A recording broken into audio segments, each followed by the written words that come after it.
Բարև ձեզ։ Դե ես երևի կրկնեմ այն ինչ որ ասել եմ այսօր առավոտյան, մեր տուն եկել են առավոտյան շատ շուտ, բոլորս քնած էինք, ժամը 7 անցել մի քիչ։ Եկել են շատ մեծ քանակով մարդիկ, եկել են ներկայացրել են փաստաթղթերը, որ պետք է խուզարկեն, ամբողջ տունը խուզարկելուց հետո ասացին, որ ոչինչ չեն գտել, ավետիք հեռախոսը արգրավեցին, հետո հանեցին։ Ինձ համար շատ տարօրինակ է այս մեր այսօրվա դարում ինչ կարելի է տան մեջ փնտրել ընդհանրապես, բայց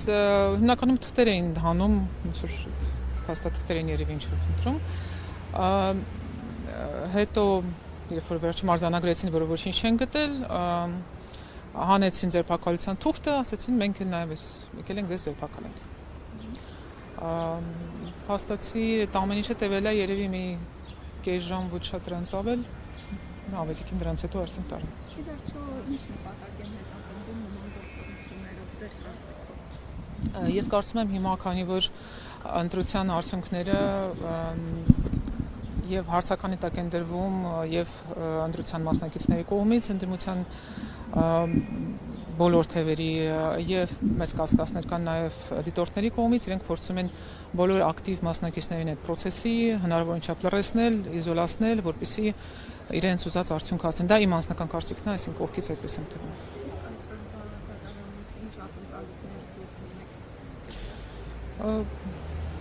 Ես կուզեի լավատես լինել,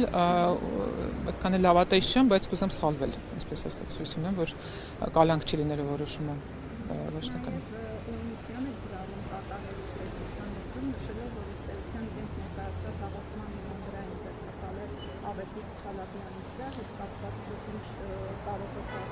Եվ ինչպես է ստացվում, որ օրինակ բոլոր այսպես ձերբակալությունները տեղի են ունենում նույնիսկ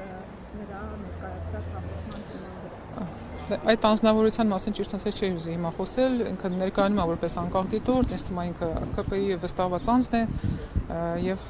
գործում է ոնց որ իրենց հետ համենայն դեպս համակարգվեց։ Այլ բան դժվար եմ ասել։ Քննչական կոմիտեն ըստ էության հաստատեց, որ ձայնագրության մեջ լսվող ձայնը ենթադրաբար Ավետիք Չալաբյանինն է։ Դուք ինչ կասեք սրա վերաբերյալ։ Այդ առումով ճիշտ ասած չեմ կարող որևէ բան ասել, ես չեմ կարծում դա ճշմարտություն է կամ ճիշտ իրողություն է, կթողնեմ, որպեսզի իրավական արդեն մեջ մասնագետները դրանով զբաղվեն։